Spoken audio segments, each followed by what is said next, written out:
Bueno, las tres partes de nuestra Constitución, como ya les dije, son el preámbulo, la parte dogmática, la parte orgánica. ¿Y qué es el preámbulo? El preámbulo sería como la introducción, el prólogo, el acápite, el prefacio, ¿verdad? Es como una breve explicación de lo que se trata el contenido de nuestra Carta Magna, de nuestra ley madre, de nuestra ley suprema. Y en la Constitución vigente, que es la de 1992, como les dije, en nuestro preámbulo constitucional dice que el pueblo paraguayo, por medio de sus legítimos representantes, reunidos en Convención Nacional Constituyente, invocando a Dios y reconociendo la dignidad humana, con el fin de asegurar la libertad, la igualdad y la justicia. Habla de estos tres valores: libertad, igualdad y justicia, reafirmando los principios de la democracia republicana, representativa, participativa y pluralista. O sea, habla de la forma de gobierno de nuestro país. Dice que ratificando la soberanía e independencia nacionales e integrando a la comunidad internacional, sanciona y promulga esta Constitución. Eso es lo que dice nuestro preámbulo. ¿Y qué pasa con la parte dogmática, que es la primera parte de nuestra Constitución, después de nuestro preámbulo? Trata de la parte dogmática, que realmente hace un recuento, ¿verdad?, de las declaraciones fundamentales, de los derechos y de los deberes y de las garantías constitucionales de que todo ciudadano tiene, ¿verdad? Reafirmando asimismo los derechos individuales y las libertades de cada ciudadano. Lo más importante de todo es también, aparte de los derechos y deberes, ¿verdad? Es esa garantía con que cuenta el ciudadano paraguayo para poder hacer uso de sus derechos y de sus facultades. Las garantías constitucionales vamos a empezar a desarrollar a partir del artículo 131 al 135 de esta Constitución. Las garantías constitucionales consagrados en nuestro actual ordenamiento jurídico, ley suprema de la República, son el de inconstitucionalidad, el de habeas corpus, que se divide en tres clases: habeas corpus preventivo, reparador y genérico. Vamos a hablar también del amparo y por último del habeas data. Esas son las garantías constitucionales. Y por último se divide en la parte orgánica, que es la segunda parte de nuestra Constitución, y habla de la organización y estructura del Estado. Habla de la división de los poderes del Estado, de la organización y de la racionalización del poder estatal.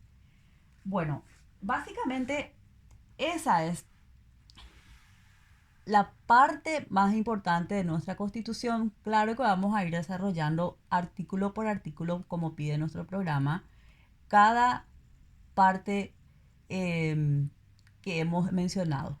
Lo que estamos haciendo ahora es, como les dije, dar una breve introducción de lo que será eh, nuestra, nuestra materia a lo largo de las 36 unidades que tenemos. Perdón, 33 unidades. Bueno, tenemos también tipologías de los conceptos de constitución. Lógicamente, antes de hablar de las tipologías de la constitución, tenemos que hablar propiamente de lo que es la constitución. O sea, del concepto en sí. Como les dije al principio, dar una definición a un concepto exacto es difícil, pero nunca está de más por lo menos acercarnos de manera somera a lo que es una constitución para poder avanzar con el estudio de esta materia. Y bueno, una constitución es la norma de mayor generalidad de una república, de una nación, de un estado, de un gobierno. La palabra constitución proviene etimológicamente del latín statuere, No se preocupen porque yo les voy a escribir esto en el resumen que les voy a dejar después. Ustedes van a tener que realizar eh, una tarea. Les voy a explicar más adelante de qué se trata. Entonces, no se preocupen por el latín que ya no está luego en uso, está en desuso, pero saben que la cuna del derecho es Roma, entonces el, vamos a tener que seguir hablando de repente en el idioma latín para que ustedes sepan de dónde salió esta palabra. Bueno, como les dije, la palabra constitución proviene etimológicamente del latín statuere, también statum, que significa reglar, ordenar, reglamentar. Entonces, nosotros o la cátedra decide dar la siguiente definición de lo que es la Constitución.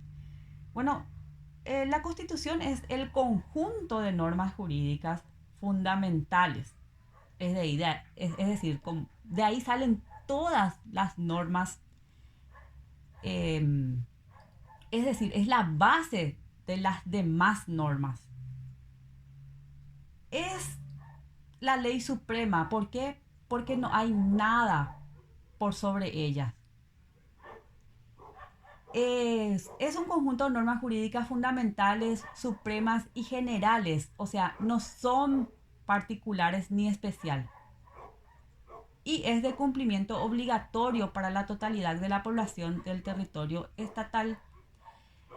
En síntesis, la Constitución es la ley fundamental en el orden de prelación de las leyes. Es la primera y es la más importante.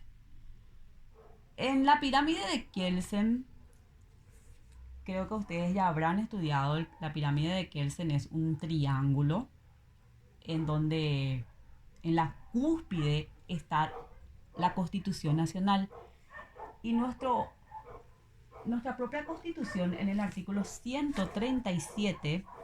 Esto es importante que ustedes vayan anotando a la medida que van escuchando esta clase y sepan que dice que el ordenamiento político de la República del Paraguay, exactamente ahí comienza la parte 2 de nuestra Constitución. O sea, dejamos de estudiar la parte dogmática para entrar a estudiar la parte orgánica. Y dice el artículo 177, cuyo acápite es justamente de la supremacía de la Constitución. Y dice que la ley suprema de la República es la Constitución. Esta, los tratados, convenios y acuerdos internacionales aprobados y ratificados, las leyes dictadas por el Congreso y otras disposiciones jurídicas de inferior jerarquía, sancionadas en su consecuencia, integran el derecho positivo nacional en el orden de prelación enunciado. O sea, hagamos nuevamente la figura de la pirámide, que es el triángulo, como les dije. En la cúspide está la Constitución Nacional y siguiendo el orden de prelación de las leyes, luego se encuentran los tratados, los convenios, los acuerdos previamente aprobados y ratificados por el Congreso, o sea, por la Cámara de Diputados y Senadores. Y luego vienen las leyes de inferior jerarquía. Bueno, básicamente de eso se trata el concepto de la Constitución. La Constitución en realidad no es una norma moral, no es tampoco una norma religiosa, sino es una norma coercible, es un instrumento de gobierno. O sea, ¿qué es una norma coercible? Que es obligatorio, que tenemos que nosotros cumplirla. Dice también que solo los ciudadanos tienen derechos. Las autoridades, en cambio, tienen atribuciones y competencias. Un reconocido doctrinario en su libro decía que, o sea, Ramírez Candia es el doctrinario, decía que la Constitución es como un cuerpo normativo que organiza el Estado y lo limita a través del otorgamiento de derechos a los integrantes de la sociedad. Bueno, de eso es lo que vamos a hablar en esta materia, de la Constitución, de la ley suprema, de esa ley coercible, que así como le da derecho a los ciudadanos, también impone ciertas obligaciones, ciertas garantías. Y como les dije, no es una norma religiosa, no es una norma moral, sino es una norma coercible. Es obligatoria para todos los ciudadanos. Tanto así que ese artículo 137 sigue diciendo que lo siguiente: quien quiera que intente cambiar dicho orden de prelación de las leyes al margen del procedimiento previsto en esta Constitución, incurrirán en los delitos que se tipificarán y penarán en la ley. O sea, si vos no cumplís lo que dice la Constitución o la Carta Magna de tu Constitución, existen leyes que regulan sanciones para tu incumplimiento.